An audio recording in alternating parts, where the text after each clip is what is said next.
kasing lahat yung mga kapatid natin ngayon. Like, Dito share, tayo subscribe. sa patuto. May babasahin mo na ako ng isang verse. Sabi niya dito,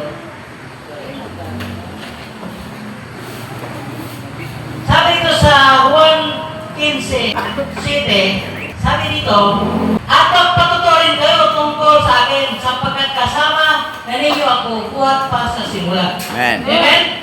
Amen. Kailangan pa lahat tayo magpatuto. Kasi bilang mga Kristiyano, tayo bilang isang witness. Tayo witness ni Jesus Christ bilang kasunod kay Kristo. Amen. Kaya kailangan natin ipahayag ngayon kung paano tayo hinubog ng Diyos mula sa ating mga nakaraan, kung paano tayo hanggang sa kasalukuyan, kung paano tayo bibigyan ng grasya, pagpapala, kung protection na ginawa sa atin ng Diyos. Kaya kailangan po natin na ipahayag kung maging witness para kay God, para kay Jesus Christ. No? Kaya, sino yung alam kong talagang nag-iinit para kay Lord? Amen. Tumunta na po ito. Amen. Bakit na si Sister Lizelle sa kanyang patuto? Alam natin natin ang buhay ng Sister Lizelle.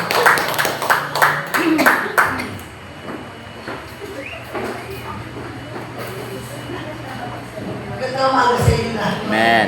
Brother and sister, papatutulong ako kasi alam niyo naman, hindi isa ka naman yung trabaho ko bilang isang mamamayan. Ngayon, may lumapit sa aking tulong para sa ilalim. Sabi ko, Mami, Daddy, pag-pray niyo ako kasi magbiyahe ako. Ayoko yung magkaroon ng kaguluhan dito sa pupuntahan ko. Kumbaga maging maayos. Amen. Nung tayo nung biyahe ako, sabi ko, bakit ko ng traffic? So, ang traffic talaga. Bakit ko, bakit ng traffic? And then, sabi ko, God, salamat sa ilalim. After nakakala ko, pagpunta ko doon, walang resolution na mangyayari. Pagdating ko doon, pinintay-tay na ako, nakausap yung tao, ano sabi sa akin? Ma'am, huwag ka mag-alala. Nasa resolution na yung nilalakad mo. O diba? Sabi ko, guys, sa mga sila lumalapit, walang income sa kanila yung kumbaga parang hindi sila tinidinig. Pero ako lumapit, nandun ka lang ako sa pinto, ang sabi sa akin, ma'am, huwag ka mag-alala kasi may resolution na yan. Inapit na namin sa Supreme Court. O diba? Sabi ko, guys, kasi hindi niya ako pinahirapan. Amen. Sabi ko, grabe, sabi ko, mami, grabe, ganun ka lakas talaga yung pagkabay sa akin agad. Hindi lang yung mga pagpapalat biyaya. Katulad na sinabi ko, marami man ako pagkulang sa kanya. Pero nararamdaman ko yung pagpapala eh. Unti-unti na, wala kang dala kahit ang gamit. Kaya unti-unti na ako nakakapundar para sa sarili ko. Damit. Lalo na kung nakakapundar kami. Sabi ko nga, salamat sa bahay kapayapaan. Kasi bakit? Kung hindi ka sa bahay kapayapaan, wala magiging kapayapaan yung puso ko. Lahat ng mga nagkaaway ko naman, pati magulang ko, aminado ko kayo. Pero sabi ni Pastora, bawal magkaroon ng galit sa puso mo. Kaya galit sila sa akin, pinamati ko sila, kamusta kayo dyan? Ano na kayo dyan? Kasi bakit? Wala na akong galit sa puso kasi may Diyos na ako eh. Hindi lagi ko sila sabi sa anak ko na, kahit naman hindi na sa akin, huwag tayong magalit. Kasi bakit? Simula ko, napunta na ako dito. Kahit sino sa kanila din ako tatang galit. Yung dati hindi siya na nakilala nila, hindi na po ako noon. Pagka nagbago na ako, sabi ko nga, hindi siya mamamalit ko yung pagbabago. Kung talagang napag sa kanya, magbabago ka. Eh parang binago sa akin ng Panginoon sa pagkatao, lalo na po sa pagpapala. Laging araw-araw po sisipigil tumaapon ang biyaya po yung pagpapala sa akin. Bawat sa'yo talaga sinabi ko, Mami, magtiwala ka sa akin. Yung dati, ganito ako, pero sinabi ko, si God ang nakakaalam kung sino na ako ngayon. Kasi bakit? Ako nilalaramdaman po ako. Ayaw ko sabihin sa kanila. Pero sabi ko, God, alam ko ito na bibigyan na lang sa akin. Pipikit lang ako dyan. Alam niyo naman ako, alam niyo ni Rochelle, hindi ako nakakahinga sa gabi. Kaya hirapan ako mag-break kasi natayo ako lalo na sa tiyan ko. Bawal lang po talaga kasi ito mag-protest. Kaso hindi ko naman pwede pala lang dahil dito. Kaya pinagpatuloy ko. And then sabi ko nga, nahirapan naman ako. Pero pag napikit ako gan, giniahin. Giniahin natin. Nakakatulog po ako ng mga kalis. Wala niyo malapit sa kanya. God, thank you kasi yung tulog ko, yung kuyat ko, pag nakakita ko, hindi ko na bahala sa akin. God, giniahin. Pag nagulat na ako, isip ko, katulog na pala ako. Habang na pala ng tulog ko, di ba? Nagugulat ako kasi God is good. Kahit, anong tayo naging kasalanan ko sa kanya? Kahit nagalaw ko sa kanya, kapasalanan ako kasi binigyan niya ako sa tamang daan. At hindi ko na ako eh. Kumaga sabi ko, ayaw ko na bumitaw. Kasi bakit ako pag bumitaw ako, basta ayaw ko mapahapon sa nang pumapapalo. Pero sabi ko, always ang Panginoon sa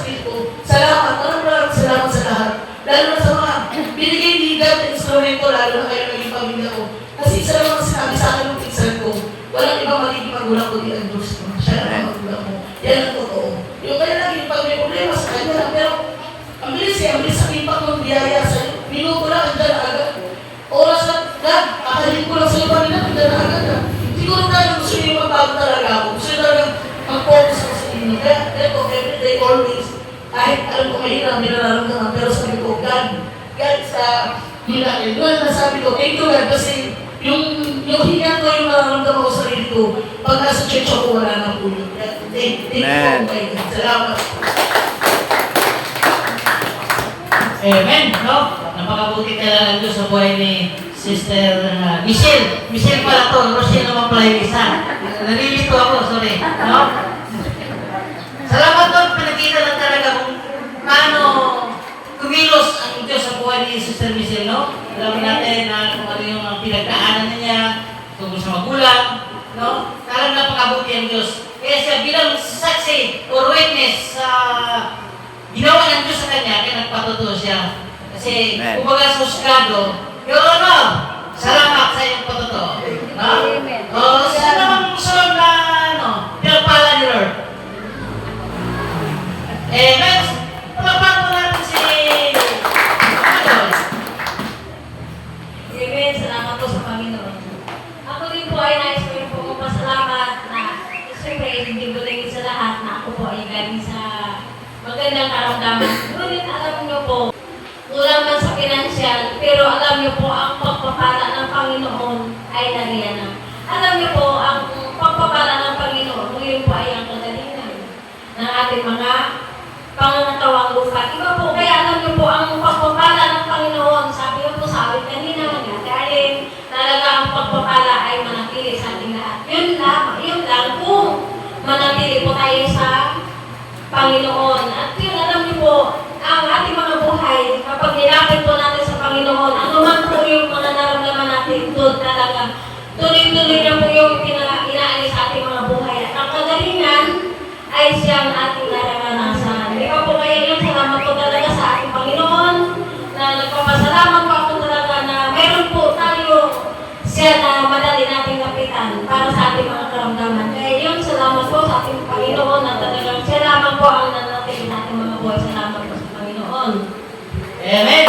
Talagang napakaganda talaga ang bawat isa sa atin, no? May kanya-kanyang ginagawa sa ating buhay ang ating Panginoong Diyos, no? Kaya, salamat sa pagkatotoo. Tawagin po natin si Tatay Jose. Alam ko na umiinit to eh. Alam ko naman ang pagbato ko siya, tumitingin na sa akin eh. Tumitindat-tindat. God is good. All the time, God is good. Mabuti ang Diyos 24/7 ang ating buhay dahil sabi nga sa kanta kanina na umulan ng pagpapala. Alam mo mga kapatid, ang pagpapala ay hindi lang pera. Bagtos ang hininga ng buhay. Maraming natutulog na namamatay. Maraming gusto mong mapabuhay, subalit hindi pinatulog ng Diyos. Amen. Alam mo, sino ang gusto magpapala, taas ang mamay. Salamat sa Diyos, mabuti ang Diyos dahil sa ayaw at sa gusto, pilitin natin na ating kaluluwa ay mapunta sa ngalan ng Diyos. Bagamat maraming pagsubok, ako ay nagpapasalamat kahit wala akong trabaho, binibigyan niya ako lagi ng lakas. Hindi ako nawawalan, hindi ako nagyaya pa nga. Kasi sa akin na yung tama lang. Wala akong trabaho, nasa bahay na ako. Salamat sa Diyos, hindi ako napapagod. Hindi ako nawalan. At nagpapasalamat din ako dahil ang lakas na binigay sa akin ng Diyos ay talagang ito ang kalakasan ko. Hindi ko ito sinasabi nila magkakasakit.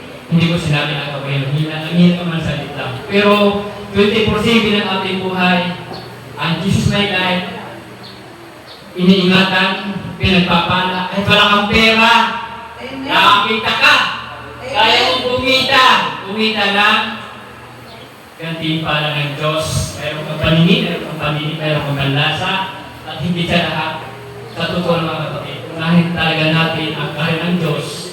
Dahil sa kanang Diyos, mawala sa atin. Ang ating pero siguraduhin natin na magpasok talaga. Dahil pagdating sa pangalawang kamatayan, napakahirap. So, salamat sa Panginoon. Amen. Salamat sa buhay po ni Daddy Jose sa kanyang patuto bilang isang witness na ni God. No? Para si Mami Gina Lisa. Amen. Isa rin po pagkalang umaga, una sa Diyos at pangalawa po sa ating mga buhay. At po yung kapasalamat sa Panginoon. Na kung saan napakabuti po ng Diyos, alam na rin po na kami nagbibigay na balik po sa right way, hindi na tingin na ako minsan, hindi ba po wala tayo sa Panginoon, magkaalala na po tayo eh.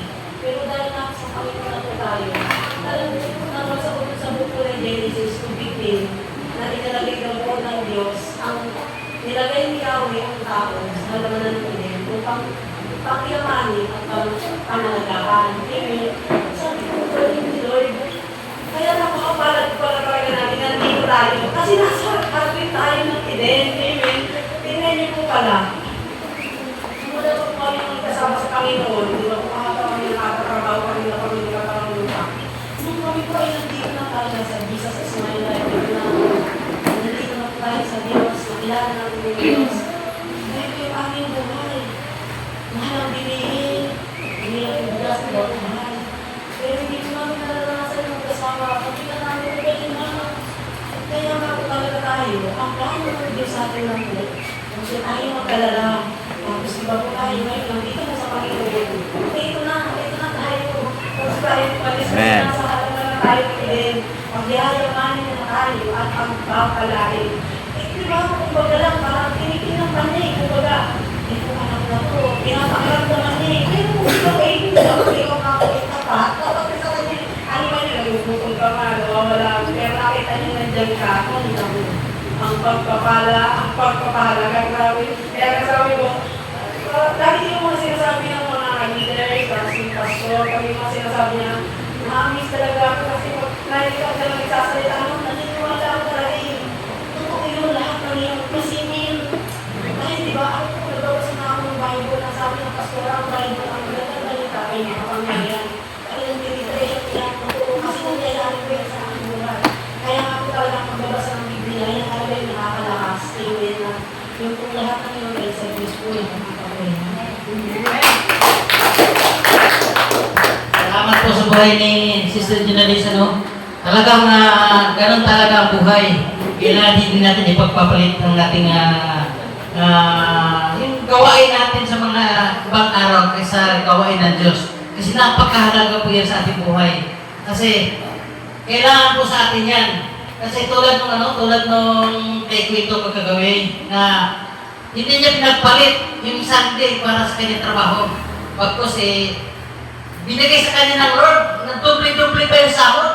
No? Kaya tayo, huwag natin ipanghinayangin yung linggo ba naman na yung para sa Lord. Kasi yung mga bagay na yan, pansamantala lang yan eh. Pansamantala, hindi naman yan lifetime na para sa'yo. Binigay sa'yo ng ganyan, magugulat ka na lang, uy, bigla nawala sa akin to. Kasi kinukuha ni Lord kasi hindi ka tapat sa Kanya. Yung hiningilan naman niya sa loob ng isang linggo, isang bisis lang naman Tapos ilang oras lang, no? Kaya, sinapin mo to. May oras ba ba? 9:45, isa na lang siguro. Si Sister Margie. Alagaan po natin ang buhay ng Sister Margie. In-drop ko po yung pagkakaroon talaga ng pasalamat sa Diyos. Kasi, hindi po, yun, sabi nga po, ihayag po natin ang aming mabubuting gawa sa ating buhay. Salamat sa Panginoon. Dahil po, totoo po yung mga pangako ng Diyos sa Matthew 6:34. Amen. Kahit sa 63, amen, pupunahin natin ang Diyos talaga po mga pagpapala po ay hindi po kakahuli ng Panginoon. Amen po. Pinapasalamatan ko ang Diyos na buhay sa buhay namin mag-asawa at yung awit na yung biyahe yung sa tabi ba? Yung ganyan na, yung luwalhatian ka. Sobrang naiyak po ako naman ganun po. Ang Diyos talaga hindi nagkukulang, lagi po sapat. Bagamat po, ang financial ay hindi naman po lagi-laging sumasagana. Pero po ang Diyos lagi po siyang gumagawa ng way kung paano po kami buhayin mag-asawa. Amen. Salamat sa Diyos sa mga tao na ginamit niya.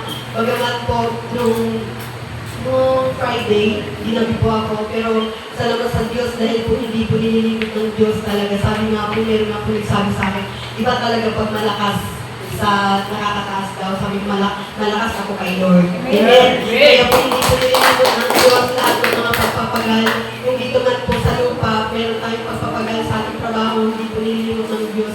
How much more po yung ating paglilingkod. Nakikita po ng Diyos yung ating sacrifices kung tayo po ay dumadalo ng mga gawain ng Diyos. Amen. Nakikita nakikita po ng Diyos yun. Amen. Salamat po sa Panginoon na tunay po na hindi nagkukulang ang Diyos. Ang biyaya niya po yung sapat sa ating lahat. At yung pag-iingat ng Diyos, yung pagpapala mala, lagi po niya pong inilaan sa ating buhay. Higit po sa aming mag-asawa. Amen. Yung aking pamilya, noong nakaraan, February 5, ay sinalangka po sila ng bagyo. Lagi ko po sila pinagkakatiwala sa Panginoon. Salamat sa Panginoon dahil po sila po ay ligtas. Amen.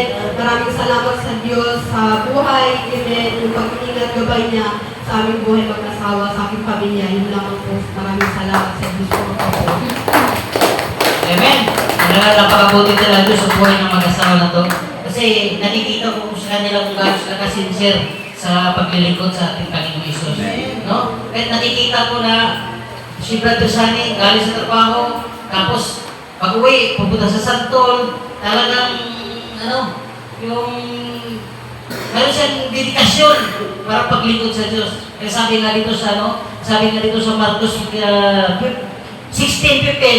at sinasabi ni Jesus sa kanila, humayo kayo sa buong mundo at ipayangaral ang magandang balita sa lahat ng tao. Ang sino mang sumasampalataya at mabautismuhan ay maligtas, ngunit ang ayaw sumasampalataya ay paparusahan. No? Kailangan talaga natin na magpabautismo at mananampalataya tayo ng totoo na mula sa ating puso. Amen. Kasi kung amigas ko kung naging ating pananampalataya, magkukunway lang tayo. Useless din ang lahat. No? Kaya sayang yung paghihirap natin, yung pinaghirapan natin, na hindi pala tayo sincero, useless lang din. No? Salamat sa Diyos. No? Wala na tayong oras. So, ibigay ko na sa susunod na tayo. Salamat sa Diyos ni Pastor Boy. Palakpan po natin si Pastor Boy sa kanyang buhay.